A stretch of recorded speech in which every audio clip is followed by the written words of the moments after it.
des boîtes ou des managers ou des directeurs, s'ils voient pas les gens, tu vois, ils se disent les gens ils bossent pas en fait. Comment tu crées du lien avec des gens? Moi c'est simple, j'apprends à les connaître. Faut leur montrer que t'es là et aussi mettre ensemble des formats de réunion, un peu de gamification pour que les gens puissent s'exprimer. Ce que je retiens, c'est que c'est la confiance et le fun pour créer du lien avec les gens. Et je pense que c'est tout à fait quelque chose qu'on peut faire à distance. Quand les entreprises sont trop focus sur la présence physique, c'est parce qu'il n'y a pas de confiance. Ils ont peur de perdre le contrôle. Bonjour à tous et à toutes, bienvenue dans ce nouvel épisode du podcast Que de Numandis Agile. Je suis Christophe et aujourd'hui j'ai une super invitée que j'adore. Elle est dirigeante d'entreprise, leader d'une communauté d'entrepreneurs. Elle est aussi maman de 2 bambins. Elle est aussi l'américaine la plus stéphanoise de France, qui vit en Italie et qui casse LinkedIn à chaque fois qu'elle poste sur les réseaux sociaux. Donc, Elisabeth, c'est un plaisir de te recevoir. Est-ce que tu peux te présenter? Waouh. Après tout ça, je sais plus quoi dire. C'est marrant comme question et j'ai une vision un peu philosophe sur ça. Vas-y. C'est que plus le temps passe, plus je me découvre et plus j'enlève un peu toutes les identités que j'ai cumulées pendant les années. Un peu notre éducation, l'image que nos parents ou notre famille peut avoir de nous, nos collègues, aussi notre éducation culturelle, etc. Et avec le temps, j'enlève tout ça et je découvre petit à petit qui je suis ou surtout qui je ne suis pas. Ah, bon, ça, on va creuser ça. On va creuser ça, Elisabeth. Bon, là, je pense que les auditeurs et les auditrices ont dû remarquer ton accent. Oui. Je pense que tu n'es pas né ici, donc t'es né où? Ouais, donc je suis née à Saint-Louis, dans le Missouri, aux États-Unis, comme tu l'avais dit. Et j'ai grandi là-bas. J'ai toute ma famille encore aux États-Unis. Je suis partie vers l'âge de 22 ans pour venir en France. Donc je suis expatriée depuis 15 ans. Qu'est-ce qui t'a donné de venir en France, là? Ce pays de fous. C'est vraiment random. J'étais au lycée. Je pense que c'est là où ça a commencé. J'avais 16-17 ans et j'ai pris mon premier cours de français. Et j'avais une prof super qui avait beaucoup d'énergie, qui avait beaucoup d'amour pour la France aussi. Et ça m'a donné envie de découvrir, parce que j'avais jamais voyagé ailleurs. Genre, quand on prenait des vacances d'été, c'était tout le temps au lac Ozarks, les Ozarks. Je sais pas si tu connais la série à Netflix. Ouais, je connais, c'est à Netflix, ouais. Et du coup, c'est à genre 1 heure de chez nous. On allait là-bas chaque été, toujours au même endroit. J'avais jamais voyagé dans un autre pays. Mes parents non plus, mes grands-parents non plus. Donc, j'avais pas vraiment de raison ou exemple. Mais cette professeure m'a donné envie de découvrir le monde et de commencer par la France, du coup. Et quand t'as mis tes pieds en France, c'était différent de ce que tu imaginais ou tu t'es pris direct la claque dans la gueule? J'y vais direct. J'ai pris une claque. Ouais. C'est hyper dur, en fait. C'est une chose de prendre des cours dans son pays et d'essayer de faire des phrases, etc. Mais quand on arrive vraiment dans le pays, on ne comprend rien. Il y avait la phrase « je sais pas ». À l'école, on apprend « je ne sais pas ». Et les Français disent « je sais pas ». Chez qui? Chez quoi? Je sais pas. Attends, t'as atterri où? T'as atterri à Paris ou t'as atterri dans... Alors, j'étais à Caen au début. Mon université avait un programme d'échange avec l'université de Caen. Donc, je suis arrivée là-bas. Et aussi, j'ai visité Paris. J'ai pu visiter un peu autour pendant c'était un programme de 6 mois. Donc, j'en ai profité aussi pour voyager un peu en France. Alors, c'est quoi les endroits qui t'ont marqué? J'aime beaucoup Caen, d'ailleurs. Ouais. Je trouve que c'est une super ville, même si le temps est particulier. J'aime bien la taille de la ville. C'est une taille humaine, je pense. Je trouvais que c'était facile de rencontrer des gens, de créer des amitiés, etc. Alors que, je sais pas, peut-être à Paris, c'est un peu plus compliqué, j'en sais rien. Donc, j'ai beaucoup aimé cette ville. Et puis, Paris aussi, comme c'est un peu le rêve, voilà, Emily in Paris. je voulais venir et voir the Eiffel Tower et tous ces symboles, en fait, qui nous font rêver aux États-Unis. Et ça donnait envie de rester là et de travailler ici, hein. Parce que là, c'était quoi? C'était tes études, c'était les vacances, après t'as Ouais, fait des études ici ou... c'était des études et j'avoue que tout de suite, ça ne m'a pas donné envie de rester. C'est dur de se confronter à une nouvelle culture. Quand on ne connaît pas les Français de l'extérieur, ils peuvent sembler un peu froids ou brusques. On n'a pas les mêmes cultures et on n'a pas la même façon d'aborder des personnes qu'on ne connaît pas. Donc ça, c'était challengeant. C'est challengeant de vivre dans un pays où on ne connaît pas les règles, on ne connaît pas la langue, voilà, on est comme un bébé, on ne sait rien faire et c'est épuisant. Voilà, c'est épuisant. Donc c'était dur, il y avait des moments où je me suis dit, qu'est-ce que je fais là? Pourquoi j'ai fait ça? J'ai envie de rentrer chez moi, j'en peux plus. Mais à la fin de ces 6 mois, j'ai vu à quel point j'avais grandi et que j'avais vécu des expériences incroyables, inattendues. J'avais fait de belles rencontres, etc. Et c'est surtout la fin de l'histoire qui m'a donné envie de revenir pour pouvoir aller un peu plus loin, pour creuser un peu plus et voir ce qui se cachait derrière on va dire, la carapace de la France et des Français, mais d'aller un peu plus loin et voir en profondeur ce qui était la France. Donc après là, t'es retourné, t'as fait tes études là-bas, après t'es revenu ici pour travailler, c'est ça? Oui, c'est ça. Qu'est-ce qui t'a fait le déclic en fait? C'est devenu une obsession ou t'as vu une opportunité tout C'était simplement? une opportunité. Alors j'avais envie de revenir justement parce que je me suis dit ok, cette fois je vais revenir et je vais je saurais mieux gérer, je saurais mieux m'intégrer, etc. J'ai appris, j'ai progressé en français aussi, donc ce sera plus facile. Donc je suis revenue pour un stage en tant qu'assistante de langue. Il y a un programme, je ne sais pas si ça te parle ou si Oui, quand ok. Donc j'ai fait ça à Caen. Encore une fois, je suis revenue à cette ville et c'est en revenant en fait, je me suis dit j'aimerais bien rester plus longtemps. Le stage c'était que 6 mois et j'ai su tout de suite que je voulais prolonger ce voyage. Donc j'ai commencé tout de suite à chercher un travail. ok.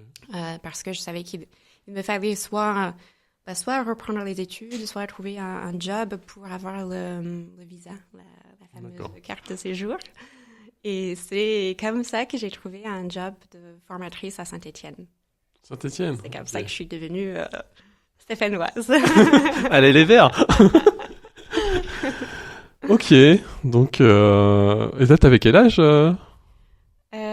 Quand je suis à Ouais, Saint-Étienne, alors c'était en 2011. d'accord. 2011. Quel âge? Quel âge j'ai aujourd'hui? Non, c'est pas grave. Donc 2011, ok. 20 Ouais. quelques, 22, 23 ans. Donc là t'as poursuivi, ok. Donc t'as fini tes études, t'es venu ici, t'as kiffé, tu voulais voir un peu plus la France, t'as travaillé. Du Oui. coup c'était quoi? C'était un CDI, c'était un CDD, c'était quoi le truc? Un CDD et c'était un peu un désastre, mais Ah oui? bon, j'ai travaillé 2 ans quand même dans Ok. cette boîte, donc j'ai pu découvrir le métier de formatrice, de travailler avec des adultes pour la première fois, parce que j'avais toujours travaillé avec des étudiants. Aux États-Unis, j'ai enseigné dans un lycée et un collège. En France, quand j'étais assistante, c'était en primaire, donc toujours avec des jeunes, on va dire, et dans la formation, du coup, c'était avec des adultes et j'ai préféré ça. Mhm. Donc j'ai découvert ce métier. Mais le mauvais côté, c'est que j'avais une manager toxique, très compliqué. Et puis la boîte a déposé le bilan. Je me suis retrouvée sans job. Et j'ai appris que mon employeur ne m'avait pas déclaré. Donc je travaillais au black malgré moi. Genre même si j'avais un contrat. Ouais, pendant 2 ans, j'avais un... Parce que, alors, je pense que si j'avais, par exemple, je sais pas, si j'avais été malade, j'aurais pu comprendre que j'avais pas... Genre, il y avait un problème avec la sécurité sociale. Je l'ai appris après, mais il y avait pas les cotisations. Mais comme j'ai jamais été malade et j'ai pas l'habitude en tant qu'Américaine, tu vas jamais chez le médecin ou quoi que ce soit. Il y a des petits trucs que j'aurais pu l'apprendre avant ou autrement, mais je l'ai appris à la fin, du coup, qu'elle n'avait pas payé les cotisations et que j'avais pas le droit au chômage ou tous ces trucs, toutes ces protections qu'on pense avoir en France, je les avais pas. Attends, là, t'as dû rentrer dans son bureau et retourner à la table, là, non? Non? C'était un truc de fou. Après, je pense que ça a beaucoup changé depuis aussi. Ouais. C'était en 2011-12. Là, tout est informatisé. Je sais que mon cabinet RH fait la DSN, la déclaration tous les mois. Genre, tout est informatisé aujourd'hui, alors que à l'époque, c'était peut-être différent.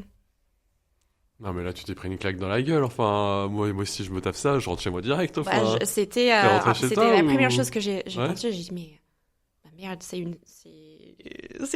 fini, quoi. Genre, je rentre chez moi, je sais pas quoi faire. J'en peux plus. C'est horrible. Ouais. Du coup, c'était en novembre 2012. Et j'ai décidé, du coup, de rentrer quand même. Je suis rentrée pour les fêtes de Noël, pour me ressourcer un peu, pour voir ma famille et décider quoi faire. Ok.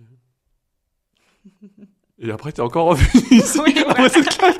Mais qu'est-ce qui s'est passé encore? Je suis moi encore. Non, du coup, j'ai décidé de créer mon entreprise. En France? Ouais, en France. Ah ouais, là, tu t'es Let's dit, go. je reste pas sur une fausse note, je Je vais reviens rester. et je vais tout casser. Et c'est C'est moi ça? qui décide. Ah ouais. Ok, donc t'es revenu en plus à Saint-Étienne. À Saint-Étienne, du coup, à l'époque, j'avais aussi un copain français, stéphanois, et voilà. C'est comme ça que t'as créé Aves Formation, enfin ta boîte actuelle. Ouais. Ok. Bah dis donc, je connais pas beaucoup de monde qui font ça, tu vois.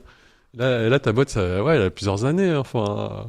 Elle est grosse ta boîte, enfin, là, maintenant, là. Ça fait 11 ans 11 ans? qu'elle existe. J'aurais jamais imaginé non plus. Genre, quand je l'ai lancée, je me suis dit pourquoi pas, mais j'avais pas vraiment de vrai objectif à part vivre Ouais. et rester en France.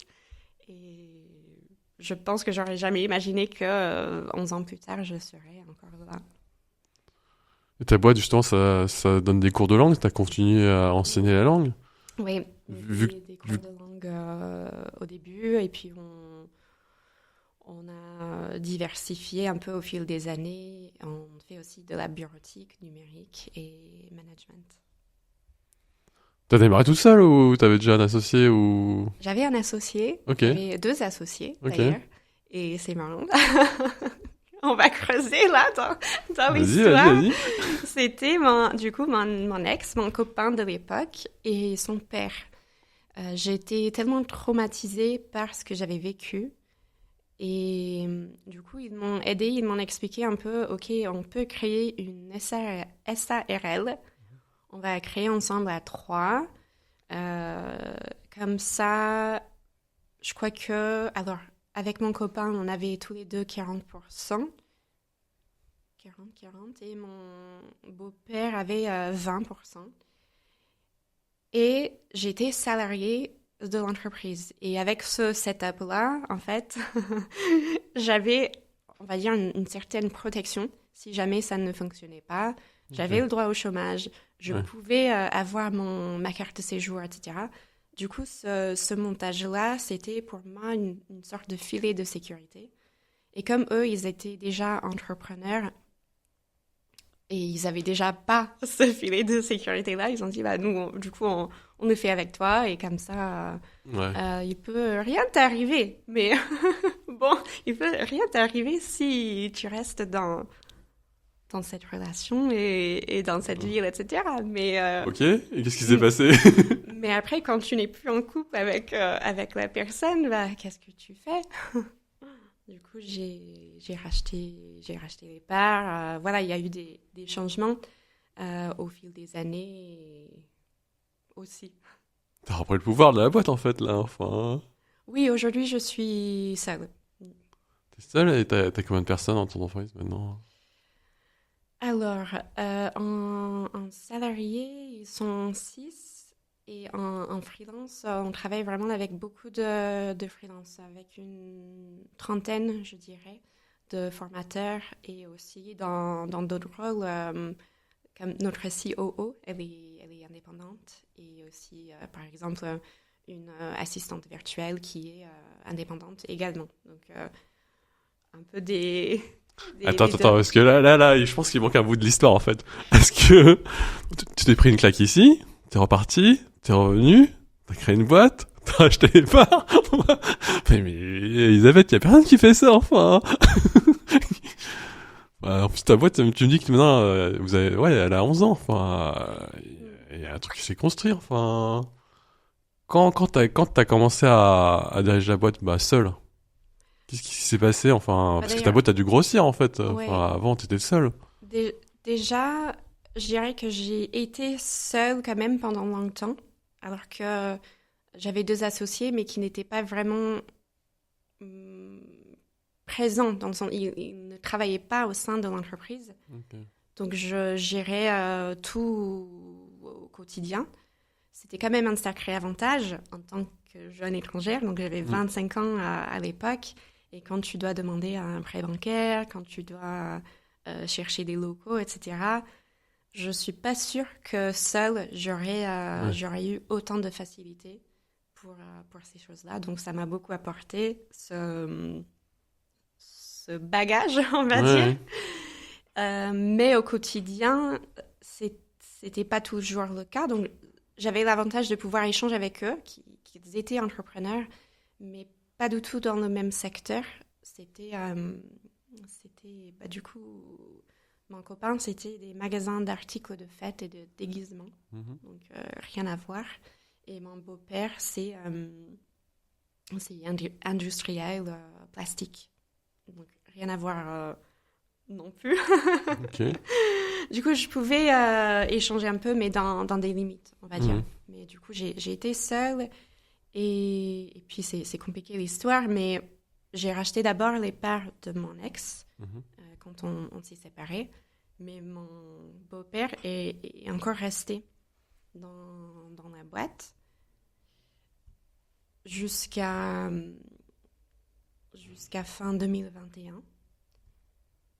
Non, est-ce que je... Non, fin 2020, pardon. Je me perds C'est pas grave, c'est pas dans grave. le temps et dans les histoires. Et fin 2020, du coup, je rencontre une personne qui veut bien bah, racheter les parts de mon beau-père et intégrer la boîte, mais travailler avec moi. Genre, travailler dans la boîte avec moi. Du coup, pour la première fois, je ne suis plus seule, on va dire. Mais ça s'est pas hyper bien passé. Donc, Ok. peu de temps après, ben, j'ai racheté ses parts à lui. Et du coup, aujourd'hui, je suis seule, mais vraiment seule. Et en tant que, on va dire, propriétaire de la boîte et aussi à la tête niveau management aussi. D'accord. Histoire compliquée. Histoire compliquée, mais justement, ça t'a formé un peu tes valeurs, aussi tes expériences. Oui, il y a un truc que j'aimerais comprendre en fait. C'est qu'en fait, t'étais super jeune. T'es passé dirigeant bah, au fil de l'eau. Mm, La charge mentale, c'est ouais. chaud, non? Enfin, quand tu y es pris, enfin, t'as juste pris chaque emmerde Mm. pas à pas ou tu t'es fait coacher ou tu as demandé de l'aide? Vraiment pas à pas au début. Et je crois qu'au au bout de 2 ans, j'ai décidé de retourner à l'école. J'ai fait une école de management, entrepreneurial, on va dire, en alternance. Donc, j'avais Ok. la boîte à gérer et j'étais étudiante. Je crois que j'avais 2 jours par semaine en formation et je travaillais. Du coup, j'ai géré l'entreprise les 3 autres jours. Et je pense que ça m'a beaucoup apporté niveau compétences business, chiffres, ressources humaines, gestion de projet, commercial, aussi dans la posture en fait d'aller dans une école de business. Tu dois aussi, je sais pas, faire des présentations, des projets. Tu dois sortir un peu de ta zone de confort. Donc ça m'a beaucoup apporté aussi. Je pense que ça a été un vrai tremplin pour moi. Et j'ai pu ensuite créer un partenariat avec cette école qui existe toujours aujourd'hui. Donc, c'est un de nos meilleurs clients et on gère les formations d'anglais au sein de leur programme de bachelor et de master. Ok, bah écoute, moi je suis bouche bée, hein. Franchement, si je faisais mes études en France, je me prenais une claque et je reviens et je reprends les boîtes d'apport. Enfin, c'est n'importe quoi, Elisabeth, personne ne fait ça. C'est incroyable ça. Et bah du coup, comment tu manages justement les personnes dans ton entreprise en fait? Parce que là tu me dis que t'as aussi des salariés, t'as aussi des freelances. Moi je connais des boîtes, ils se disent, moi les freelances, enfin ça coûte trop cher ou j'ai pas la main sur eux, comment je peux capitaliser sur eux pour avancer dans la boîte? Enfin, c'était quoi en fait la réflexion faire grossir la boîte parce que t'as abordé de la grossir en fait, c'est ça? Ouais, et c'est ça qui est marrant aussi, mais j'ai commencé à travailler avec des freelances dès le premier jour. Ok. Là, on est en 2013. J'avais déjà commencé à négocier des contrats avec des entreprises avant de créer la boîte, avant de créer les statuts. Et je me suis rendu compte très vite que je ne serais pas en capacité d'animer toutes les formations moi-même et que j'avais besoin tout de suite de formateurs, mais pour quelques heures par-ci, par-là. Donc, j'ai commencé tout de suite à travailler avec quelques formateurs d'anglais en freelance. Et du coup, j'ai toujours eu ce fonctionnement. Et je crois que la première salariée, c'était peut-être en 2015, peut-être 2 ans, au bout de 2 ans, je crois. Ok. Et je vais faire un peu la pertinent. Les gens ils viennent tous à Saint-Étienne pour, enfin tous tes freelances ou tes salariés ils viennent de Saint-Étienne ou ils sont autre part? Hein. Bah ça, on a sauté aussi. Mais il y a eu un sacré changement pendant le Covid, Ok. d'ailleurs. Donc jusqu'au Covid, c'était vraiment local. Ok. On avait des formateurs à Saint-Étienne, mais aussi autour, à Lyon. Ça va, on a une grande ville à côté. Mhm. Donc on travaille aussi à Lyon, dans les locaux de nos clients. Mais depuis le Covid, on a basculé en ligne. On fait aussi du présentiel dans les locaux des entreprises, mais partout en France. Et voilà, en ligne, partout en France aussi. Donc ça a beaucoup changé. Attends, là t'es en train de me dire en fait ton équipe est en full télétravail en fait. En full télétravail, et d'ailleurs, c'est quelque chose que pendant longtemps j'ai hésité. Qu'est-ce que je vais faire avec les locaux? On a encore des locaux à Saint-Étienne, mais je vais enfin les lâcher. J'ai gardé parce que au début, je n'étais pas sûre de l'avenir, on va dire. Après le Covid, on a vu un changement dans les habitudes, etc. Mais j'étais pas encore capable de savoir si c'était permanent ou temporaire. Et au bout genre, ça fait 4 ans maintenant depuis le Covid. Mhm. Ça passe vite et je vois qu'il y a de moins en moins de monde dans les locaux. Ça coûte cher et ça ne sert à rien. On paye à peu près 3 000 € par mois pour les locaux qui sont presque vides. Mhm. Donc, on va les lâcher enfin à la fin du bail et on pourra faire des trucs cool avec des séminaires ou ou autre chose, ce sera plus bénéfique. Non, mais là, tu me fais marrer, Elisabeth, parce que là, en fait, regarde, là, tu me dis, vous allez lâcher les locaux, vous êtes en full travail, le Covid, bon, et c'est fini, vous êtes en full travail depuis 4 ans. Mm. Mais il y a plein de managers, ils sont sûrs, s'ils voient pas leurs collaborateurs ou, comment t'as pu créer, cette ambiance et cette relation, tu vois? Enfin, c'est pas facile, hein. Parce que là, t'as été sur LinkedIn comme moi, tu vois bien qu'il y a plein de bots, ils font un retour en arrière, hein. Ouais. Ils sortent des sondages ou je sais pas quoi. Les gens sont moins créatifs quand ils sont plus au bureau, donc on vous demande de revenir. Enfin, Mm. t'as fait le contraire en fait, tu vois. Enfin, Ouais, je pense que c'est d'abord personnel et peut-être égoïste, mais une fois que moi j'avais goûté à ça, le télétravail, parce qu'avant moi aussi je travaillais dans les locaux, ok. et ben une fois que je faisais du télétravail, que j'ai pu déménager en Italie et du coup vivre où je voulais, être libre géographiquement, recruter aussi des formateurs de partout, basés sur leurs compétences et pas sur leur lieu de résidence. Je me suis dit, mais comment je peux retourner en arrière? C'est pas possible. Comment je peux dire à vous, vous allez au bureau et moi je reste chez moi? Ça n'a pas de sens. Ouais, t'as montré l'exemple. Franchement, chapeau. Et mais t'avais quand même des gens qui voulaient quand même revenir au bureau de temps en temps ou parce qu'il y en a forcément, je pense qu'il y avait des freelances qui étaient à distance. Ils sont restés à distance. Donc, Ouais. Donc il y a des personnes et il y avait des personnes qui préféraient travailler en présentiel. Et ce qui s'est passé, j'allais dire malheureusement, mais heureusement finalement pour eux et pour nous, ces personnes sont parties. Ou à la fin de leur contrat, on n'a pas renouvelé, etc. Parce que eux, ils avaient besoin de se retrouver, de travailler avec leurs collègues au quotidien, etc. Je pense que c'est vraiment un choix personnel. Voilà, il y a des gens qui aiment ça. J'en fais pas partie. ok. Et finalement, pour les gens qui aiment ça, c'est mieux pour eux et pour nous qu'ils aillent dans un lieu, dans une entreprise où ils fonctionnent de cette manière et ils peuvent s'épanouir. Donc au début, j'ai essayé vraiment de faire fonctionner les deux, en gardant les locaux, etc. Mais ils étaient de moins en moins nombreux et du coup, ceux qui venaient, ils perdaient un peu en motivation et en sens, etc. Et après quelques années, du coup, ça n'avait plus de sens, ni pour l'entreprise, ni pour ces personnes. Comment tu crées du lien avec des personnes justement qui sont à distance parce que ouais, tu les vois plus en fait. Il y a des gens que tu vois plus. Moi, je vais te dire les choses. Moi, j'ai connu des boîtes où t'as des managers ou t'as des directeurs. S'ils voient pas les gens, tu vois, ils se disent les gens ils bossent pas en fait. Comment bon, là, on a compris que t'étais pas du tout dans ce mindset de la préhistoire. Je pense une chose sûre.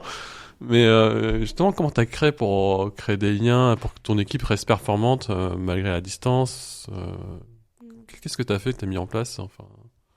Mais du coup, j'ai envie de te demander, juste de façon générale, comment tu crées du lien avec des gens? Moi c'est simple, j'apprends à les connaître. Ok. J'apprends à les connaître parce que moi je suis Scrum Master. Donc Scrum Master c'est quoi je suis leader d'équipe, je suis à la fois leur coach, je m'occupe aussi de l'organisation de l'équipe, je m'occupe de ce qu'on appelle l'agilité et comment on développe mieux avec les clients et le business. Donc je me suis occupé aussi de la com. Et je sais que mes devs ils sont super jeunes. Ils font jamais, feront pas, comment dire, ils font pas toute leur carrière dans la même boîte. Enfin, c'est devenu une réalité, tu vois. Enfin, et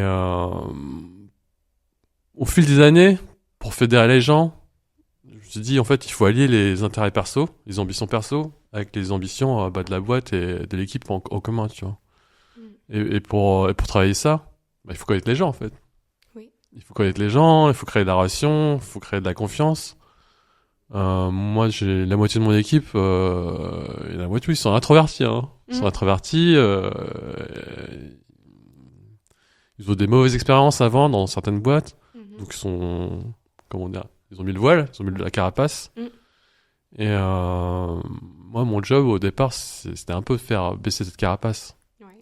Et je peux pas leur dire en disant bon bah vas-y raconte-moi ta vie, wesh. Tu vois, ça marche pas comme ça, tu vois. Par contre, pour donner la confiance, bah déjà, faut leur montrer que t'es là. Ouais. T'es là, t'es pas seulement là quand il y a des problèmes, parce qu'en tant que Scrum Master, je lève les obstacles, mais je suis aussi là pour les anticiper. Parce que si on dit que dans l'agilité et tout, on peut foirer, on peut faire des erreurs et après rectifier les tirs. Mais moi j'aime bien le football. Si on peut faire un but en pleine lucarne direct, y a pas de souci, tu vois, on le fait direct, tu vois, pas besoin de passer par les erreurs pour apprendre, tu vois. Donc vraiment, c'était de leur montrer, déjà être un peu sur le terrain, à distance, et leur montrer que en fait j'étais présent et qu'ils peuvent me faire confiance. Au fur et à mesure, ils ont vu que quand on avait des problèmes un peu politiques ou un client qui est un peu récalcitrant, ils ont vu que je faisais bouclier et que voilà, je les aidais en fait. Et c'est là où ils ont commencé à baisser un peu la carapace et justement me faire confiance. Et moi, je mettais aussi en place des choses un peu, entre guillemets, innovantes. Okay. Moi, j'étais pendant 15 ans développeur. Et moi, je me rappelle, les réunions d'équipe, je baissais la tête et je disais rien, tu vois. Enfin, je laissais le leader ou le manager parler, tu vois. Donc, moi, en tant que Scrum Master, j'animais l'équipe, je mettais les séances. Généralement, pas plus de 2 heures, mais avoir des pauses d'1 heure. Parce que je sais qu'au niveau de la concentration, on peut plus rester 4 heures dans une salle, enfin. Moi, avant, j'avais des réunions de la mort comme ça, c'est pas possible, tu vois.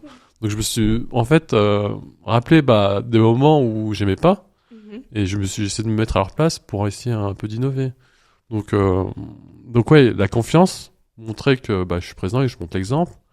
Et aussi mettre ensemble des formats de réunion avec des post-it ou un peu de gamification pour que les gens puissent s'exprimer.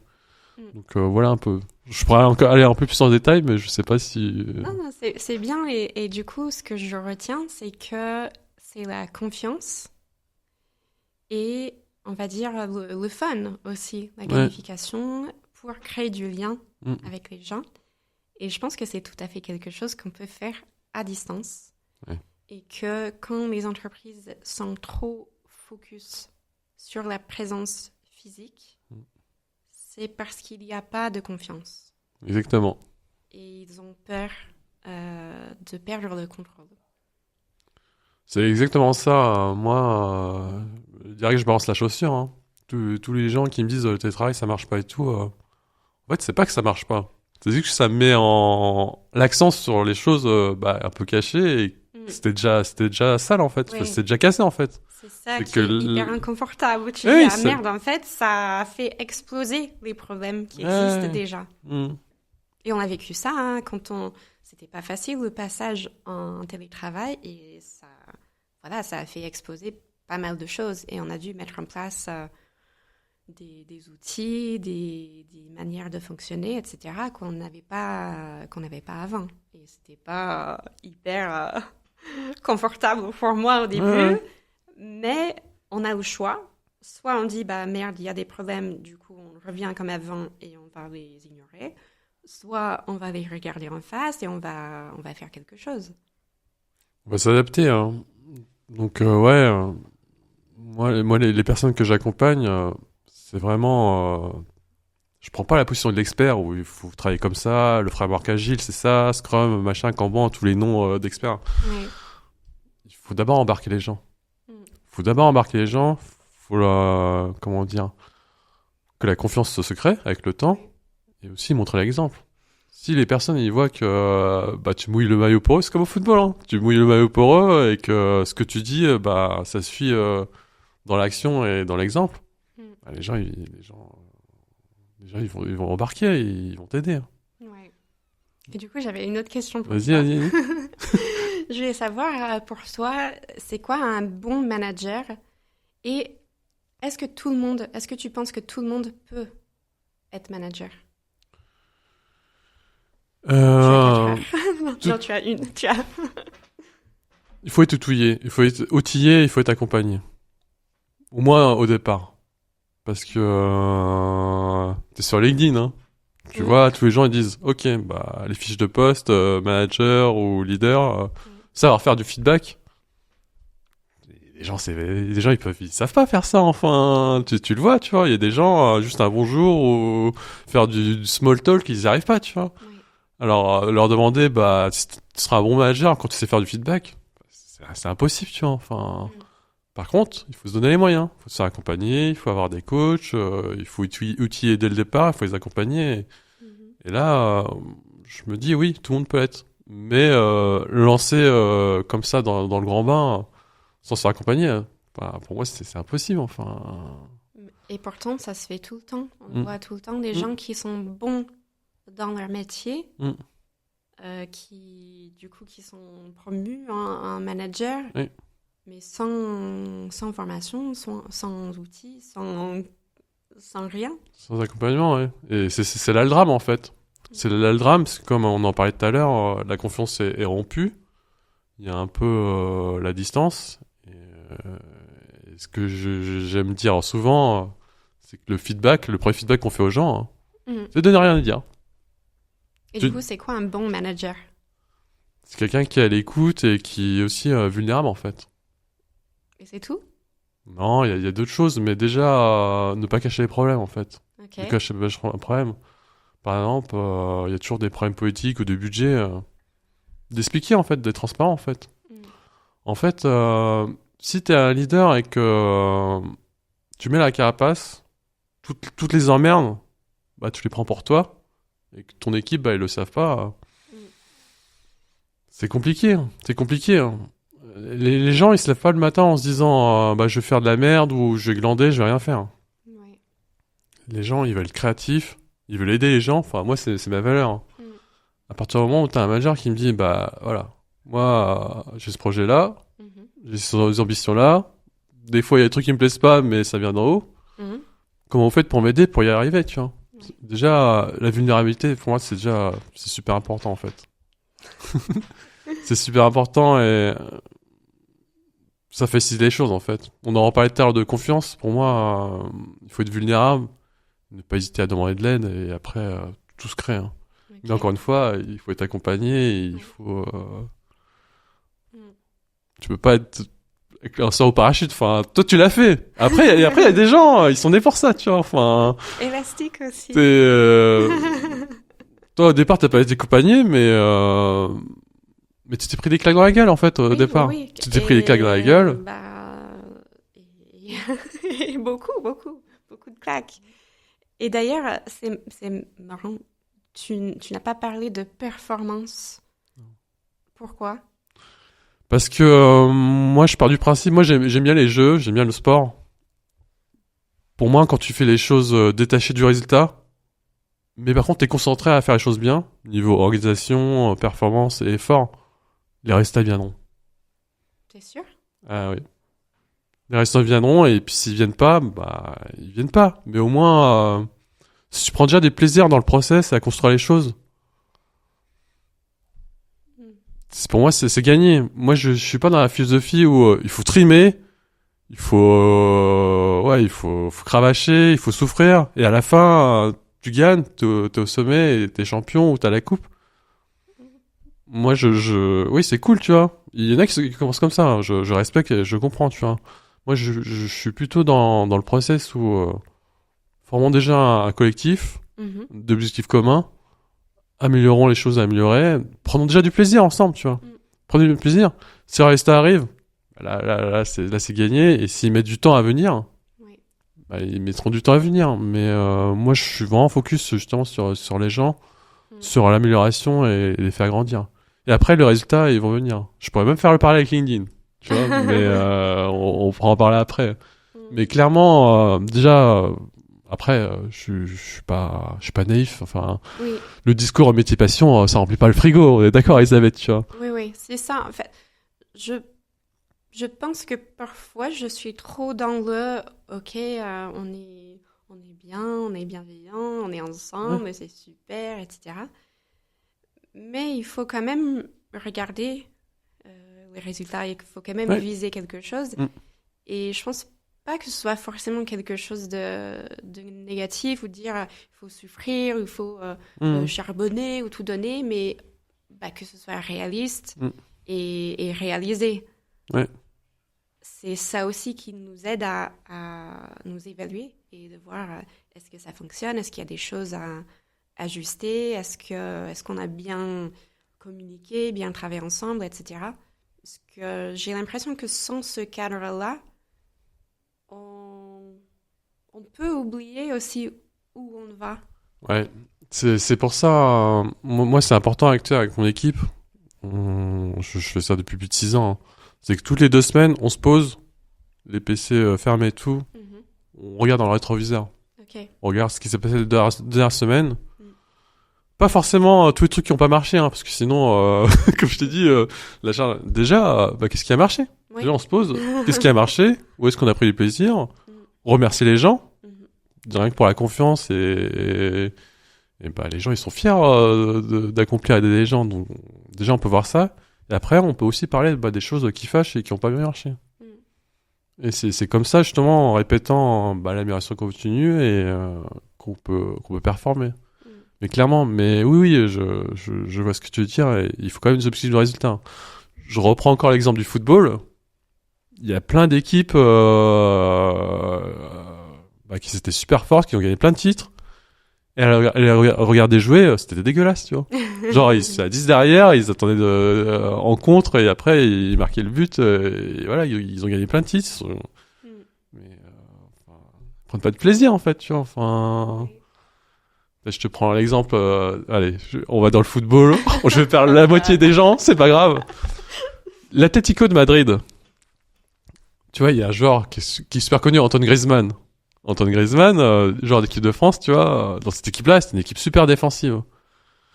Ils ont quand même gagné un titre et tout, mais les gens ne prenaient pas de plaisir parce qu'en fait, ils restaient derrière en bloc et ça donnait pas d'émotion pour les gens sur le terrain et les gens extérieurs. Mais les restes étaient là. Ok. T'as d'autres équipes comme Naples ou comme Liverpool ou d'autres équipes où il y a du jeu.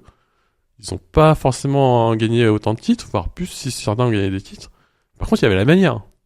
Il y avait la manière et moi j'ai cette conception-là des équipes et de la performance ici en fait. Gagner en fait avec la manière et donner des émotions en fait. Okay.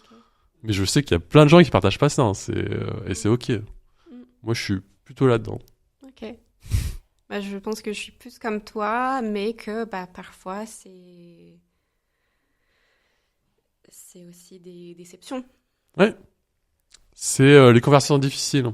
À un moment donné, t'as forcément des gens qui vont moins bien performer parce qu'il y a les meilleurs de la vie en fait.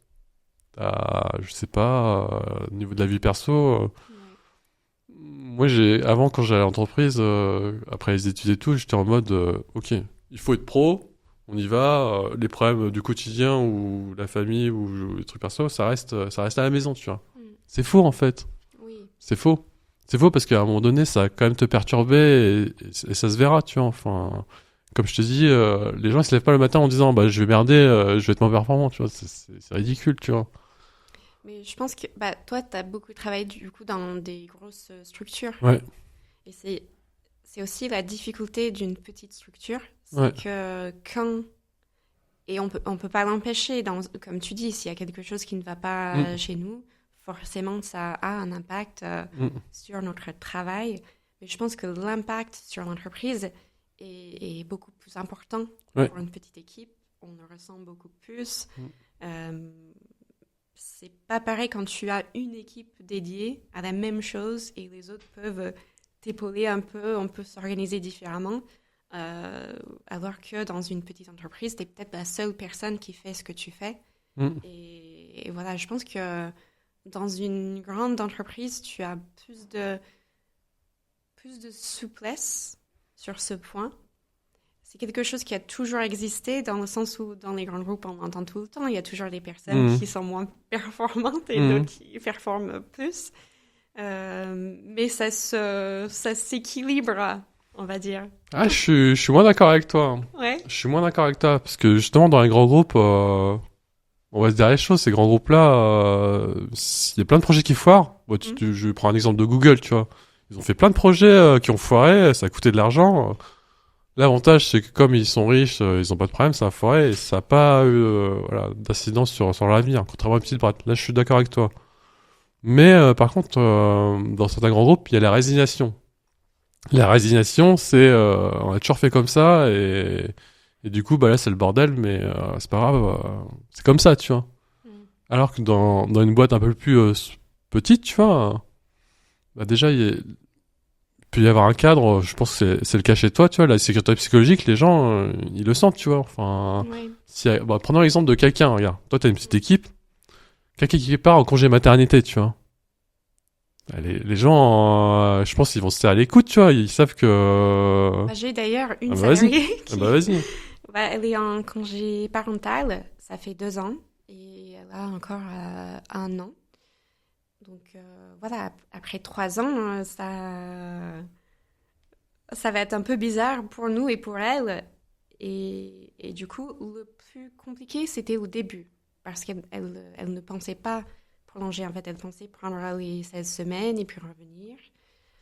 Mais comme moi aussi, je suis maman et je sais à quel point ça a changé ma vie et à quel point c'est difficile de s'organiser, aussi de trouver une place dans les crèches, Mm. de tout faire, etc. Je lui ai dit, écoute, on se dit ça, ok, on se voit dans 16 semaines, mais si tu veux, on s'appelle un mois avant et tu me diras un peu comment tu te sens, est-ce que si c'est toujours ok pour toi, et on commence à voilà, mettre en place un plan d'action. Et c'est là où elle m'a dit, en fait, je suis pas encore prête. Je vais solder mes congés, je vais prendre un peu plus de temps et on se donne rendez-vous dans 2 mois. Ok. Donc 2 mois après, elle me dit, ok, je suis pas encore prête, donc on attend encore un mois. Et là, pendant cette période, c'était compliqué. Mais après, quand elle m'a dit, en fait, finalement, j'ai décidé, je vais prendre le maximum. Rendez-vous dans 3 ans. J'ai dit, ok, pas de souci, on s'organise. Et là, oui, c'est compliqué pour une petite boîte. Mais bah, on trouve une solution. On trouve une solution. Mais franchement, voilà, je ne sais pas comment je vais faire quand elle revient. L'entreprise a tellement changé en un peu de temps. Donc, c'est quelque chose que j'ai tout le temps dans ma tête. Qu'est-ce que je vais faire avec elle? Quel rôle elle va avoir? Comment je vais pouvoir l'intégrer à nouveau? La former à tous les nouveaux outils qu'on utilise, les nouveaux process qu'on a créés? Comment recréer une cohésion, etc. Voilà, et ça a un impact sur toute l'entreprise et pas juste une équipe ou un service. Et tous les aspects de la boîte. Non, mais encore une fois, tu vois, là, ce que tu me dis là, ça a l'air normal pour toi. Il y a plein de gens qui le font pas, Elisabeth, tu vois. Enfin, là, tu fais preuve d'empathie. En plus, il n'y a pas la barrière dirigeant et là, tu te discutes directement avec elle, tu vois. Enfin, Oui, là, pour le coup, on a vraiment une relation de confiance. On revient à ce c'est ça. mot-clé. Et je respecte ses choix. Et elle, par exemple, de temps en temps, elle vient sur le Slack pour envoyer une petite blague ou quelque chose, ou dire Hey, Big Brother is watching you. Et elle, genre, quand il y a des gros changements, elle me demande, elle veut savoir un minimum, genre, pas être dérangée dans sa vie, mais quand elle veut avoir des infos, elle me demande, je lui dis ce qui se passe. Et je la rassure aussi. Je lui ai déjà dit, elle m'a dit, quand je reviens, je serai pire qu'une stagiaire, quoi. Je vais savoir rien faire. Je lui ai dit, t'inquiète pas, ça va aller. Et elle m'a dit, bah, peut-être que je viendrai à temps partiel. Pas de souci, on verra dans un an. Mhm. Tu sais, Elisabeth, les personnes les plus motivées que j'avais vues dans les boîtes, c'était ceux qui sont en reconversion. Parce qu'ils démarraient de zéro, ils avaient tout approuvé, mais tu vois, l'état d'esprit était là et les gars, comme je te dis, dans certaines boîtes, il y a des gens qui sont là depuis des années, ils sont résignés, tu vois. Enfin, ils font leur job, ils en font pas plus. Comme je te dis, s'il n'y a pas quelqu'un qui a mis le cadre pour que l'équipe performe avec des objectifs communs, t'en as qui vont pas faire plus, tu vois. Et ces gens-là, tu vois, où tu gardes le lien et que bah ils repartent de zéro. Au final, t'as pas envie d'avoir que des experts, tu vois. tu veux des gens qui mouillent le maillot, qui ont la dalle, en fait, tu vois. Et elle, peut-être que cette personne-là, on verra, tu vois, mais comme elle sait que ça fait 3 ans, voilà, que t'as mis un peu en galère, tu vois, mais t'as jamais coupé la com, et ça se trouve, elle va se faire des buts en pleine lucarne, non? Et on me voit, et même si à la fin de tout ça, elle me dit, bah, je veux même pas revenir, Ouais. ce serait ok pour moi. Tu vois, je ne le prendrais pas personnellement, alors qu'on Mhm. voit qu'il y a des boîtes, vraiment, ils prennent ça comme un affront personnel, mais Ah comment oui. tu oses? Mhm.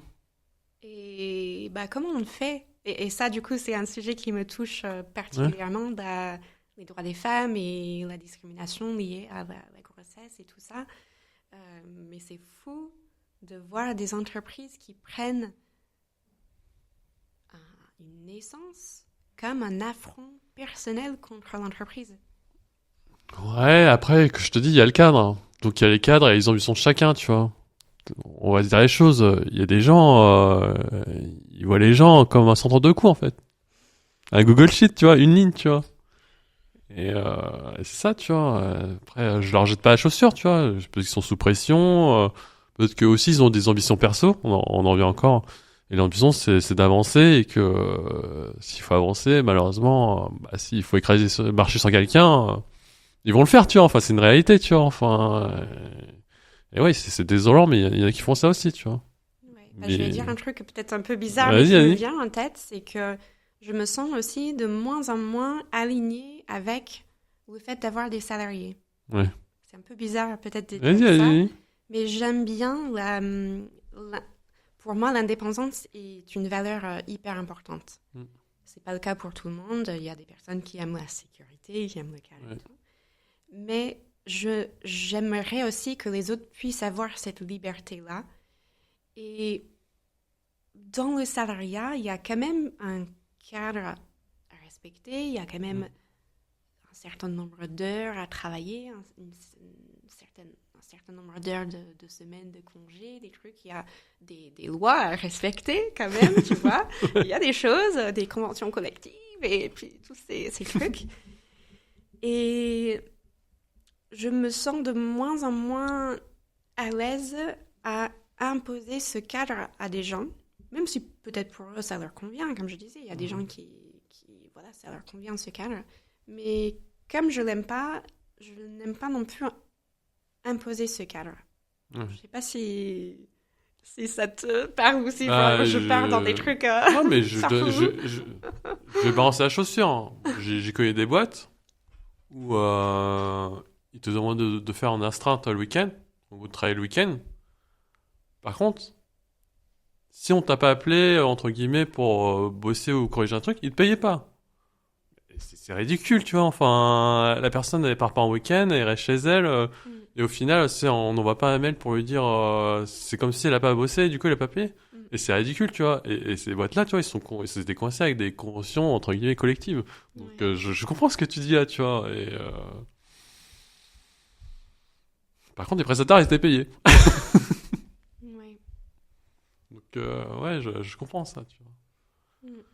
Et donc, bah, tu me tends la perche, alors. Allons dans l'entrepreneuriat, tu vois. Enfin, parce que on est là-dedans. T'as créé Avest, t'as créé Avest Formation, ta boîte, elle a 11 ans. Mhm. T'as lancé entre guillemets, un nouveau business. Oui. Pourquoi? Pourquoi? C'est une bonne question. Ben, je pense qu'on va revenir à la maternité et tout ce que ça m'a appris.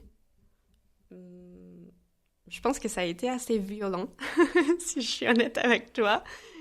C'est incroyablement beau aussi. Voilà, je peux même pas décrire ce que c'est d'avoir des enfants et de les voir grandir.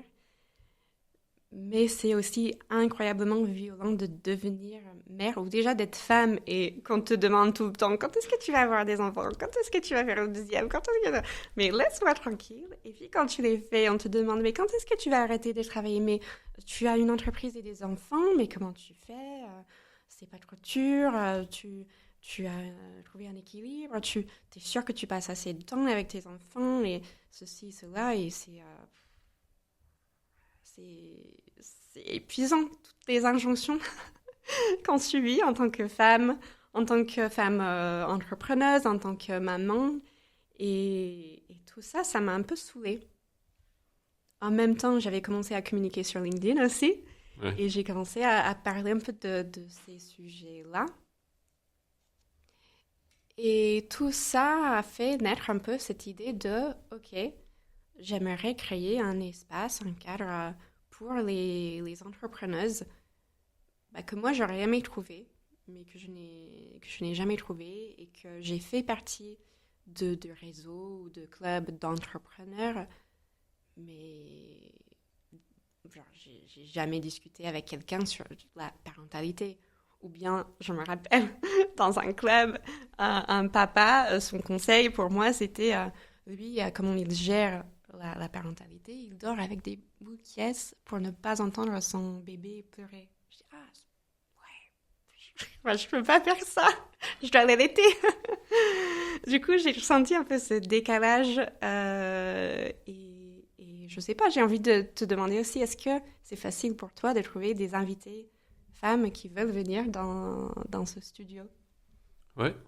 Il y en a beaucoup qui sont à l'aise pour ça. Ouais, mais ça, c'est grâce à LinkedIn, en fait. C'est grâce à LinkedIn. Tu m'aurais dit ça il y a un an, impossible. Ouais. Tu vois, mes invités, tu vois, c'est... Oui, ils sont dans le milieu de la tech. Mhm. J'avais un certain réseau avant d'aller sur LinkedIn. Ouais. Donc, j'étais sûr que mes coachs agiles ou j'étais sûr ou certains managers, j'étais sûr qu'ils viendraient, tu vois. Mhm. Des gens comme toi, Elisabeth, des dirigeants, des dirigeantes Mhm. qui en plus prennent la parole sur Internet. Ouais. Je pense que sans LinkedIn ou sur Internet, j'aurais pas pu, tu vois. Ouais. C'est C'est comme ça impossible. que tu repères Oui, Du coup, il y a elle qui parle de ouais. quel sujet. Et déjà, je trouve que toi, tu as un peu plus de diversité dans tes invités, mais c'est pas le cas de tous les médias ou même, par exemple, à la télé, dans les infos, etc. Il y a des statistiques qui montrent que, je crois que je veux pas sortir des chiffres que j'aurais dû noter, mais il y a beaucoup moins de femmes Oui. présentes dans les médias. Donc, ça nous montre un peu cette image où, en fait, il y a moins de... Il n'y a pas cette représentation. Ouais, tu viens de le dire en fait, dans les médias classiques, tu vois. Moi, je Ouais. te parle de LinkedIn, Internet, tu vois, Ouais. comment dire, ça a changé la donne en fait. Mm. Ça a changé la donne, tu vois. Et moi, quand je vois des gens comme toi, je vois des gens comme Nina Ramen, moi, je suis super content en fait, tu vois. Enfin, je vais te sortir une anecdote rigolote, tu vois, dans mon équipe. C'est con à dire, mais il y a la moitié de l'équipe, c'est des filles, tu vois. Mhm. Je peux te dire que ça bronche pas, tu vois, avec les mecs, tu vois. Enfin, et comment dire. Ouais, c'est des moteurs en fait, tu vois, et c'est cool, tu vois, d'avoir de la diversité, tu vois. Oui. Et La diversité existe. C'est ouais, juste qu'on mais on on la le voit, montre pas. on la montre pas, exactement, tu vois.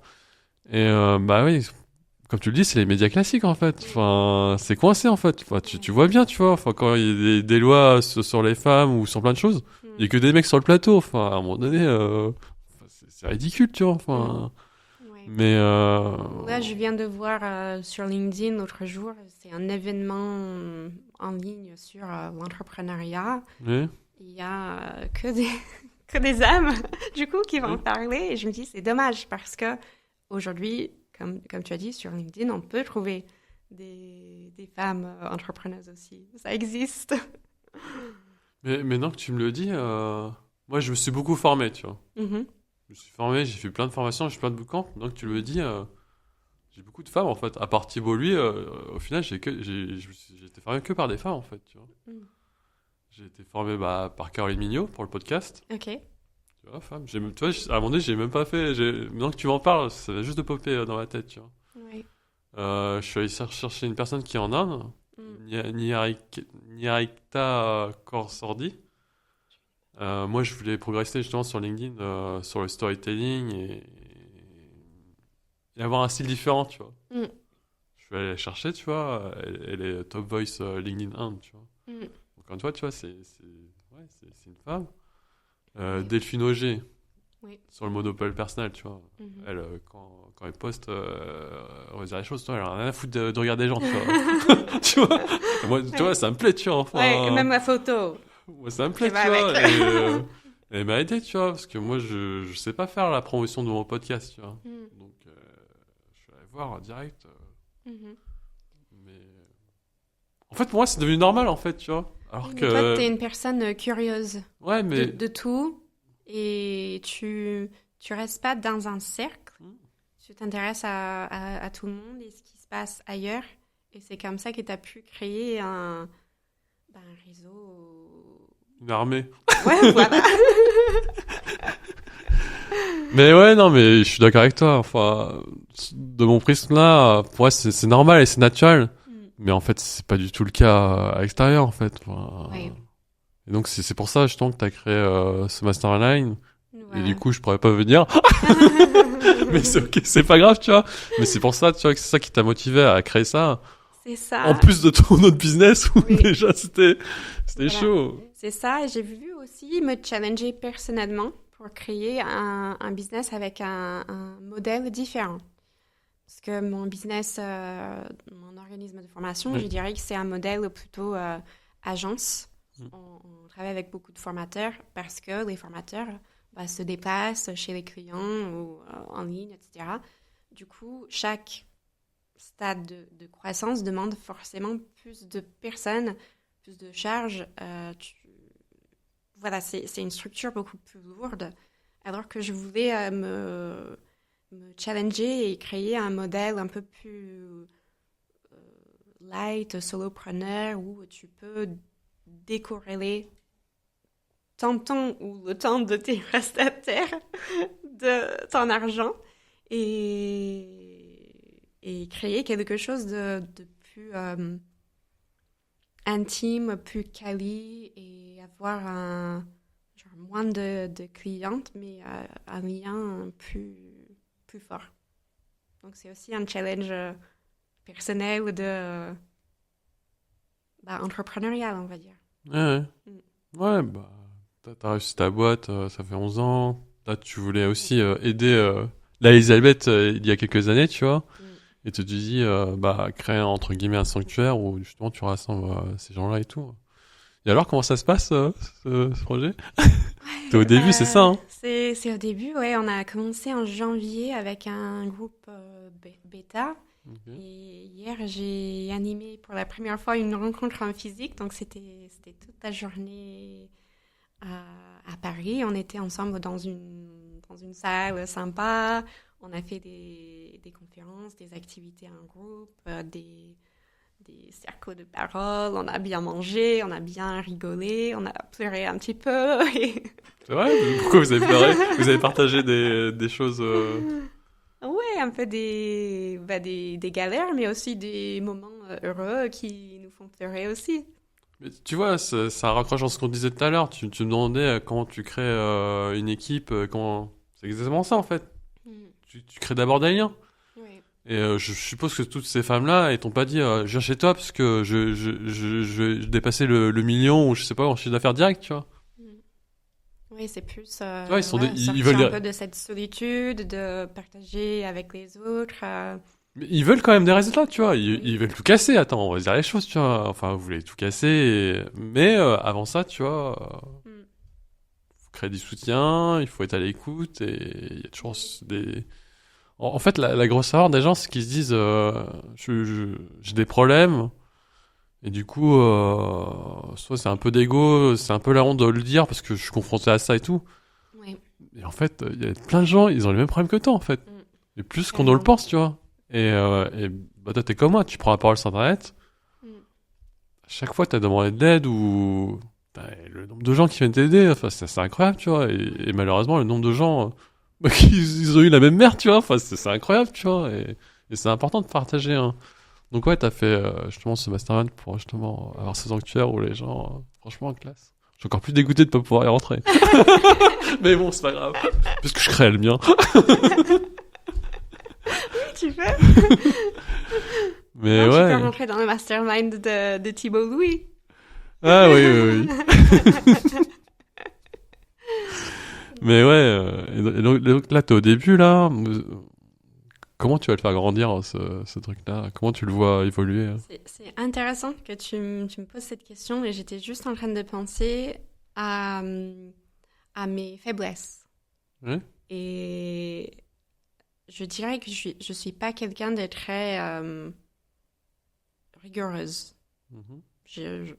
On parlait de performance tout à l'heure, mais je sais pas moi, dans le sens où j'aime pas le cadre, comme je disais, j'aime beaucoup la liberté, la créativité, etc. Mais genre, être rigoureuse, avoir un plan d'action et tout ça, c'est pas du tout c'est pas du tout mon truc. Et du coup, je travaille avec une online business manager Mhm. que tu dois connaître, Sophie. Bien sûr, Roy. ça fait rare. Et c'est super. D'un côté, on peut dire, bah, tu délègues déjà et t'as que 6 clientes. Mais d'un autre côté, je sais que c'est ça qui va m'aider à doubler le nombre de participantes. Parce qu'elle a ce cadre-là, qu'elle pose les actions et elle me booste et elle me pousse et ça fait du bien. Ça fait du bien et ça te dégage du temps pour justement travailler à la vision, en fait. Voilà.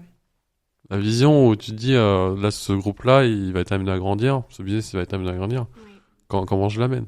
Et alors, Ça sur, et alors? C'est sur quoi alors les Agipop. next steps? Et du coup, de l'autre côté, sur Aves, j'ai recruté la COO parce que je me suis dit, en fait, il faut que j'arrête d'essayer de gérer le quotidien parce que je suis nulle. Je peux pas faire ça. Je peux, c'est pas vrai, je peux le faire, mais je n'aime pas. Et du coup, c'est quelque chose qui me prend de l'énergie, qui me fatigue. Donc, il faut que je m'en débarrasse. Du coup, j'ai pris quelqu'un dans le même rôle, on va dire, dans chaque activité. Mhm. Des freelances en plus. Des freelances, ouais. Mm. Non, c'est. Je pense que t'es dans le futur, Elisabeth. J'espère, c'est que le début, mais franchement, déjà, je suis plutôt satisfaite. Ouais. Mm. Mais justement, comment tu vas t'y prendre pour avancer sur ce truc-là? C'est quoi tes idées sans dévoiler les plans secrets, à moins que t'as pas envie d'en parler, j'en sais rien. Mais, Bah là, déjà, j'ai pas mal de rendez-vous découvertes ces prochaines semaines grâce à un post LinkedIn qui a pas mal buzzé. Et la suite, on va organiser, je pense, une masterclass, pareil, une sorte de masterclass de vente et proposer une offre spéciale, etc. On travaille sur ça, donc tu Ouais. verras bientôt sur LinkedIn. Non, mais c'est bien, là, tu me tends le bâton, là. Comme ça, on va finir sur ça, là. Mm. Bah, Elisabeth, tu vois, en tant que dirigeante d'entreprise, et entrepreneuse, pourquoi tu poses sur Internet, en fait? Mm. Je te coupe un peu, là. Avant que tu me répondes. On voit bien, tu vois, t'as dit que t'as pris des personnes, des CEO pour gagner du temps et tout. Mais tu te libères toujours du temps à poster sur Internet. Et avant que je te redonne la parole, Elisabeth, elle prend la parole sur Internet, mais c'est pas pour faire 50 likes ou 100 likes, tu vois. Des fois, c'est n'importe quoi. Ça part à 30 000 likes. Le Enfin, record, tu je sais pas remplis si 10 45 fois le 000. Stade de France. Enfin, c'est n'importe quoi, tu vois. Enfin. Donc voilà, je te redonne la parole. Pourquoi tu postes sur Internet, Elisabeth? Hmm.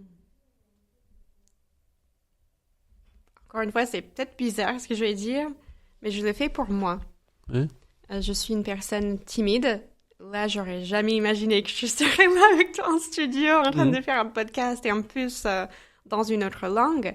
Euh, J'aime bien passer du temps seule. Ça me va bien si je vois personne pendant une semaine. J'aime bien être seule avec mes livres. J'aime écrire en fait. J'ai toujours aimé ça depuis mon enfance. C'est quelque chose qui m'anime, qui me nourrit. Et je fais ça parce que j'aime ça, tout simplement. Mhm. Et du coup, il y a aussi des résultats qui viennent. Ça peut être des résultats business, ok, je vends, je trouve des clients, etc. Aussi des résultats de créer du lien, de rencontrer des personnes comme toi. C'est Mhm. grâce à LinkedIn. Donc, c'est créer des opportunités d'échanger avec des personnes qui partagent les mêmes valeurs que toi. Et c'est cool. C'est cool pour quelqu'un qui est timide, mais qui aime parler des choses profondes. Je déteste le small talk, de parler de n'importe quoi, de faire semblant que j'attends des soirées où on ne connaît personne. C'est mon pire cauchemar. Mais vraiment de parler de ce qu'on a dans nos tripes, ça me plaît. Ça te plaît, mais pour le faire depuis un an, moi, c'est super dur, Elisabeth, tu vois. Et C'est dur, ouais. c'est pas donné à tout le monde, tu vois. Là, je rigolais avec tes posts virales qui faisaient 30 000 likes et tout. Mm. Bah, on va se dire les choses. Quand tu te fais défoncer, parce que je l'ai vu, Ouais. et en plus, j'ai vu beaucoup de mecs, tu vois. Ouais. Malheureusement, tu vois. Mm. Bah, comment tu le prends, comment tu gères ça, en fait? Bah, tu sais que j'ai aussi fait des pauses. Ouais. Je suis pas quelqu'un qui publie tous les jours. Je crois que sur les dernières années, j'ai publié peut-être 6 mois sur l'année. Je crois qu'aujourd'hui, j'ai vu avec ce dernier post, je me dis, Bah, ça faisait parlons-en longtemps. de ce dernier post. Ouais. Ça parlait de quoi, ce post-là? Alors, ça parlait des différences culturelles entre les États-Unis et la France. Et c'est marrant parce que j'avais déjà fait un post sur tout ce que je n'aime pas aux États-Unis. Mhm. Et ça, c'est le record. Je crois que j'ai fait 45 000 likes sur ce post avec tous les Français. Ouais, Ça représente combien d'impressions, ça? quelques millions. Quelques vidéos, il y a personne qui fait ça, Elisabeth. Non, je crois qu'il y avait 2 ou 3 millions de vues sur ce post. Ok. Et là, je me suis dit, ok, cette fois, j'ai bien envie de communiquer sur ce qui me manque des États-Unis. Ok. Mais là, il y a des gens qui sont d'accord avec moi, qui disent, ah, c'est super, c'est intéressant, etc. Et d'autres qui ont dit, mais c'est de la merde. Ah, ça fait 15 ans que tu es en France, t'as bien appris le mot connerie, j'espère. Ok, merci. Mais cette fois, ça m'a pas touchée comme les autres fois. Et c'est cool. En fait, je me suis dit, maintenant, je sais qu'il y a une image de moi, ou que les gens qui lisent mes posts peuvent penser des choses de moi, mais ces personnes ne me connaissent pas. Donc, s'ils m'insultent, ils ne m'insultent pas moi parce qu'ils ne me connaissent pas. Donc, ils m'insultent cette idée ou ce post ou le fait que je dis quelque chose avec lequel ils ne sont pas d'accord. Et que des personnes qui insultent des gens sur Internet, où tout le monde peut le voir, je pense que j'ai pas à me remettre en question face à ces personnes-là. Donc j'ai réussi enfin, je dirais, à prendre de la distance par rapport à ça et me dire que ce n'est pas personnel parce que ces personnes ne me connaissent même pas. Mais tu vois, hein, c'est marrant là, depuis une heure, tu penses des trucs, c'est normal et tout. C'est pas normal, Elisabeth, tu vois, il y a justement, on lance ça.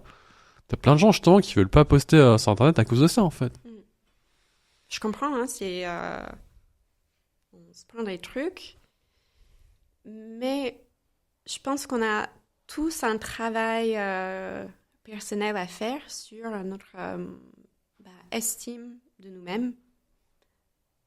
Ça fait mal les insultes quand on est d'accord avec ce que l'autre personne dit. Quand quelqu'un dit t'es de la merde et toi tu penses aussi à l'intérieur de toi que t'es nul ou que t'es de la merde, tu dis merde, oui ça confirme bien ce que je pensais, oups. Et c'est ça en fait quand je dis que j'ai fait un travail, je pense que j'ai fait un travail vraiment introspection, psychologue, yoga, respiration, découverte de soi. Et aujourd'hui, c'est peut-être un peu bizarre encore une fois, mais je vais dire, je m'aime comme je suis. Et ce que les autres personnes disent ne me touche plus. Ouais. Après, oui, on parle de ces gens-là, on met l'accent sur ces gens-là. Il y a plein de gens que tu les as touchés, en fait, et qui apprécient, et peut-être que tu as changé un peu leur vie, tu vois. Enfin, je me rappelle tes posts, là, tu avais fait des posts sur la grossesse, tu avais des posts sur... sur le télétravail aussi. Oui. Je pense que ça a aidé aussi plein de gens, hein, tu vois. Je vais même te faire une confidence. Moi, je suis un filou. Je balance ça, je m'en fous. Dans ma boîte, tu vois, je commençais à recevoir des mails. Oui, les gens viennent plus, machin, bidule et tout. Ok. Moi, je voyais que ça allait partir en sucette, tu vois. Mhm. Je t'ai invité dans mon podcast. T'as expliqué un peu le télétravail et tout.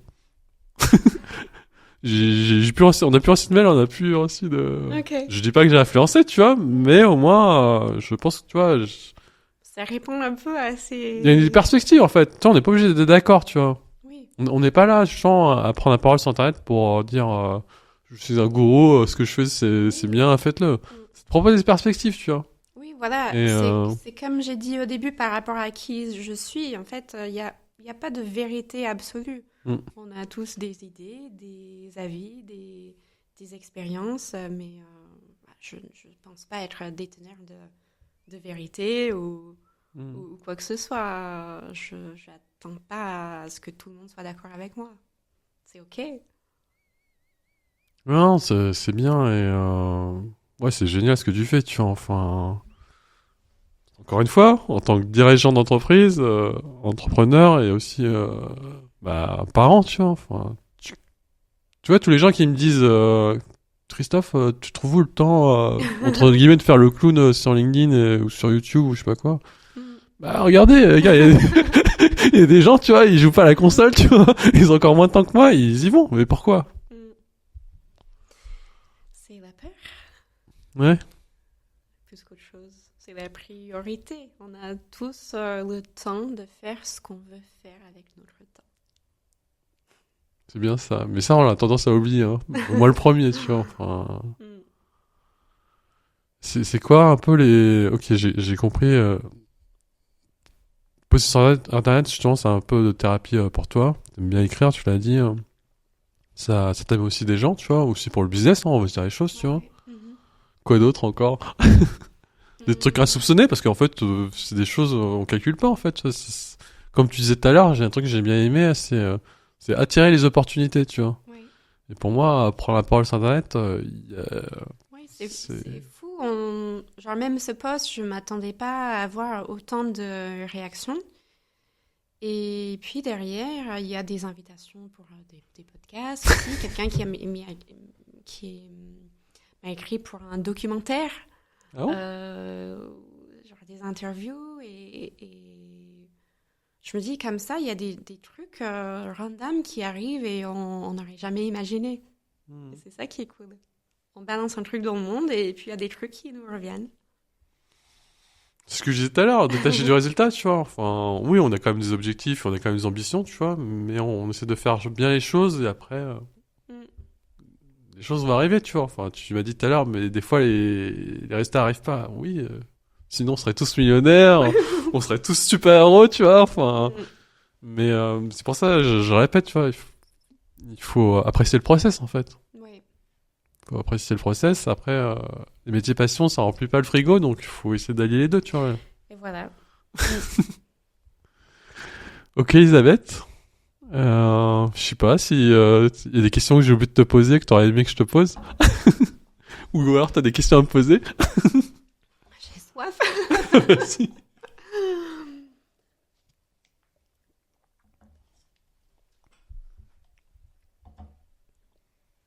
Et toi, du coup, la même question, c'est pourquoi toi parce qu'on dit aussi, bah, les salariés ne peuvent pas communiquer sur LinkedIn, ne peuvent pas avoir des podcasts, etc. Donc, c'était quoi le but pour toi et qu'est-ce que ça t'a apporté? Moi, je me suis formé à la communication parce que il y a 2 ans, mon équipe, tu vois, a été challengée, mais dans le mauvais sens. Tu, Ok. tu sais, moi, je suis dans les équipes IT, dans l'informatique, donc Ok. on sait pas ce qu'ils font, tu vois. Enfin, on est mauvais communicants, machin bidule. Mm. Et donc, au-dessus, tu vois, comme tu le sais, il y a la crise ou je sais pas quoi, la rédaction du coup, tu vois. L'idée, c'était de réduire mon équipe, tu vois. Ok. Ok. Moi, j'ai mis 5 ans à bâtir cette équipe-là, tu vois. Si on me donne pas des raisons, tu vois, ou un Oui. plan, tu vois, Mm. bah, je suis pas d'accord, tu vois. Je suis impertinent, tu vois. Et donc je me suis formé à la com pour ça, tu vois, pour mettre en avant l'équipe, ce qu'on fait pour le client. Et du coup, ça a marché et du coup, on a pas réduit l'équipe. Ok. Donc j'ai fait participer l'équipe à un concours interne et au départ, personne ne voulait le faire parce qu'on disait ouais, on n'a pas le temps, c'est des conneries, c'est de la politique. Moi, je leur ai pas dit que tu vois, on allait réduire l'équipe, donc. Mais voilà, comme travaille bien, c'est cool. Si personne ne le sait, c'est moins cool, tu vois. Voilà. Donc faisons ça, tu vois, et comme ça on met en avant le client, votre savoir-faire, et voilà. J'aurais pas mis la pression en disant dans 3 semaines on dégage les gens, tu vois. Ouais. Du coup, tu vois, on a gagné le concours parce que moi j'ai les coachs et je suis là de cette équipe-là, tu vois. Je sais que ce qu'on fait est bien, tu vois. Enfin, encore une fois, détaché du résultat, finalement on a fini premier. Ouais. Je serais jamais si c'est ça qui a fait basculer la décision et tout. Bon, il y a des leviers, tu vois. Et je prends, tu vois. Donc voilà, je me suis formé à la com avec Alex Viseo Ok, ah ouais. sur le personal branding grâce à ça, tu vois. Bah, c'est intéressant ce que tu dis, c'est vraiment ceux qui prennent la parole, qui prennent le pouvoir, finalement. Parce que si tu fais des choses bien, mais personne sait ce que tu fais ou que ça existe ou quoi que ce soit, Mhm. comment on peut valoriser ce que tu fais? C'est ça. Hein. Moi, je vais pousser le bouchon plus loin encore. Hein. Moi, mon métier, je prends de l'agilité, tu vois. Là, je prends de ça, tu vois. Mhm. J'avais créé une communauté agile au sein de ma boîte, tu vois. Ça n'a pas marché. Ça a pas marché, ça résonne pas, j'ai pas réussi à démarcher les sponsors, du coup le top management n'a jamais poussé le truc, ça a marché, ok. Moi, je suis dans l'amélioration continue, tu vois. Donc je coach les gens et je me fais aussi coacher. Mhm. Et ma coach à l'époque, elle m'a dit, ok, bah là, t'as testé, ça a pas marché, bah va sur LinkedIn maintenant. Je dis, ah, ok. Donc j'ai testé, j'ai eu peur, tu vois, au début c'était le bordel, mais j'ai testé et je suis allé sur LinkedIn et tu vois, 1 an et demi après, je parle un peu de ça dans mes posts, pas beaucoup, mais au moins je parle au moins des valeurs, tu vois, et j'ai un podcast où par contre, où c'est diversifié, où voilà, j'ai des gens comme toi et des gens à venir où c'est vraiment des grosses têtes de la tech et de l'agilité, tu vois, Ok. Mhm. et bah, le message il passe, tu vois, donc c'est aussi un moyen aussi politique pour moi de faire passer des messages, tu vois. Après, qu'ils prennent ou qu'ils prennent pas, mais Ouais. ça me sert aussi à ça, tu vois. Et la deuxième raison, c'est que j'apprends trop en fait, tu vois. Mais j'apprends des choses avec toi, tu vois, et j'apprends aussi de ces experts, tu vois. Mhm. Et tu vois, ça me donne aussi un alibi, tu vois, pour inviter les gens, en fait, tu vois. Oui. Parce Ben, je pense que- qu'on est très similaires sur ça. J'adore apprendre. Et c'est ça, en fait, c'est un moyen d'apprendre des autres, des invités, Oui. de leurs expériences. Et voilà, c'est des masterclass. Moi, j'aime bien les voyages, tu vois. Enfin, je sais que rien n'est blanc, rien n'est noir, enfin, tout est différent, tu vois, mais c'est pas parce que c'est différent que tu peux pas rapprocher les gens, tu vois. Mm. Et bah ouais, moi je suis dans la tech et tout, j'ai plein de trucs à apprendre d'autres milieux en fait, tu vois. Mm. Et oui, poster sur Internet, justement, ça me sert aussi à apprendre et à faire des rencontres, tu sais, c'est un alibi ou c'est une excuse, tu vois, pour compter. Franchement, je pourrais pas ramener, enfin, peut-être j'ai une crosse limitante, tu vois. Je peux pas ramener, je sais pas, le PDG de Nintendo ou de Nike, tu vois, alors que j'aimerais, tu vois. Oui. Mais par contre, JTR, tu vois, j'ai quand même, tu vois, une dirigeante d'entreprise, tu vois, qui parle de vulnérabilité, qui parle un peu de ses problèmes et un peu de ses challenges, tu vois. Et je commence par ça, tu vois. Enfin, Oui. c'est génial, tu Oui, vois. c'est Et super. merci d'être venu, Oui. tu vois. Et bah, Enfin, pour les gens timides, en fait, c'est ouais. un moyen de dire, j'arrive quand même à aller parler à ces Ouais. personnes qui m'inspirent, que peut-être que dans un gros truc de networking, j'aurais pas pu, j'aurais pas eu l'occasion, mais là, je peux interpeller une personne et interviewer en privé une personne qui m'inspire et c'est cool. Ouais, c'est cool. Mais encore une fois, je pense qu'il y a 1 an, tu vois, je pensais pas que j'allais sortir un podcast. J'aime pas ma voix, je bafouille. Là, je m'entraîne, hein, j'ai pris des... Putain, je me suis fait critiquer sur Internet. Je vais être transparent. Des gens qui m'ont dit, ouais, Christophe, des fois il bafouille, des fois il articule pas. Ok, je prends, tu vois, je prends le feedback. Là, j'ai pris une coach de chant, tu vois. Je sais Ouais. pas ce que ça a donné, tu vois, Ok, mais j'ai déjà fait une séance. Mhm. je pense que ça va me donner des résultats, tu vois, et je vais Ouais. progresser, tu vois. Et encore une fois, je suis allé chercher des gens qui sont pas dans l'IT, tu vois. Puis j'ai pris une grosse... Enfin, tu sais, la fille, elle a fait The Voice. J'ai pris... Je suis allé super loin, tu vois. Je vais pas faire The Voice.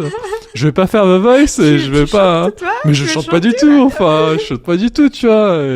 Mais Moi, je chante, mais je vais pas chanter. Mais j'ai chanté pendant longtemps à l'école aux Ouais. États-Unis. c'est vrai? J'ai fait la chorale, c'est comme ça qu'on Ouais. Et ben, tu sais quoi, les premières à séances... l'église et tout. Mais en fait, t'apprends trop, en fait. Non, mais en fait, Elisabeth, juste le chant, tu vois, chanter, c'est super difficile, tu vois, enfin... Je transparais avec toi, enfin, en plus, j'en discutais justement avec mon ami Sarah Saidi, tu vois. Parce qu'elle aussi, elle prend des cours de chant, c'est grâce à elle que j'ai commencé, parce que j'ai vu les résultats pour elle, tu vois. Ah, ok. Ce qu'elle me disait avant-hier, elle me disait, quand je vais dans cette cave, parce que c'est une sorte de cave, tu vois, c'est un peu comme la Batcave de Bruce Wayne Batman, tu vois. Ok. Je suis nul à chier. Enfin, je suis tellement nul, tu vois. Je pars vraiment de zéro, tu vois. Je sais pas chanter, machin bidule. C'est trop dur, tu vois. Je suis tellement nul. Mais à chaque fois, tu vois, chaque semaine, j'y retourne et je progresse, tu vois.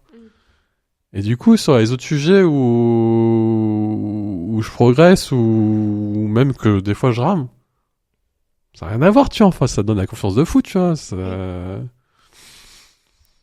Des fois, ouais, parce que je disais tout à l'heure, des fois, il faut repartir de zéro et ça peut débloquer des trucs. Hein. C'est pas donné à tout le monde, je comprends, ça peut faire peur et tout, mais quand tu repars de zéro et que tu te donnes les moyens, C'est cool. ouais, au niveau de la confiance et tout, vas-y, prends des cours de chant. Retourne Ok. si t'aimes Allez, chanter. c'est parti. En plus, moi, j'aime bien aller au Japon et tout, comme ça se trouve, les karaokés, je vais tout défoncer. Non, mais je sais pas pourquoi on a parlé de ça. Non, c'est pas... on est fatigué. Comment ça? Je sais pas si t'as une dernière question que tu voulais me poser ou que j'ai oublié de te dire. Qu'est-ce que je pourrais te souhaiter justement pour terminer l'année là? Parce que là on est à la moitié d'année. C'est quoi tes objectifs pour la fin d'année? J'aimerais juste continuer un peu sur ce même élan, que ça avance bien comme je voulais et que je continue ce chemin et que je vais découvrir. D'ailleurs, c'est en octobre que je vais organiser une séminaire avec Laura de Coco Kombucha. Ouais. On va faire ça et on ne sait pas encore ce qu'on va faire. Donc, tu peux nous souhaiter de trouver une super idée et d'organiser un truc chouette Ok. pour le mois d'octobre ensemble. C'est quoi? C'est dans le cadre de ton Sur mastermind entrepreneuriat, peut-être du bien-être, yoga, j'en sais rien, on ne sait pas. On sera Ok. À distance ou à un event? Bordeaux, à côté de Bordeaux, à la Maison des Créateurs, Ok. dans la nature. Voilà, je sais pas ce qu'on va faire, donc tu peux me souhaiter de trouver une idée. Bon, mais de toute façon, vous allez y aller. Ne fais pas de soucis. Hein. Ok, Elisabeth, merci à toi. Si on veut bosser avec toi ou discuter avec toi ou te suivre, comment on fait? Sur LinkedIn, si vous aimez la mentalité américaine, avec grand plaisir. T'as un podcast aussi maintenant là. Eh oui, je viens de lancer un podcast aussi. Je suis en début de... Je dirais, je suis un peu en test. Je sais pas quel Ouais. format me plaît, donc je teste plusieurs formats pour voir. Bah écoute, je souhaite le meilleur. Moi aussi, quand j'ai débuté, je savais pas ce que je faisais, donc je pensais pas que j'allais être devant la caméra là. Tu verras bien, mais quelque chose me dit que tu veux finir pareil, mais bon. Ouais, step by step. Eh ben merci à toi, Elisabeth, c'était un plaisir. Merci à toi. Et en plus, c'est la première fois qu'on se voit, donc c'est cool. Et on échange sur Internet depuis un moment, mais moi j'ai apprécié notre échange et j'espère te revoir bientôt et j'espère que t'as apprécié aussi. Ouais, c'était super. Et, Merci. Même si bon, je suis un peu fatiguée, j'ai soif là, mais c'est pas grave. mais tout va bien. C'était chouette. Bah, merci à toi et tout le meilleur pour toi pour les projets à venir. For you too. Ciao. Ciao.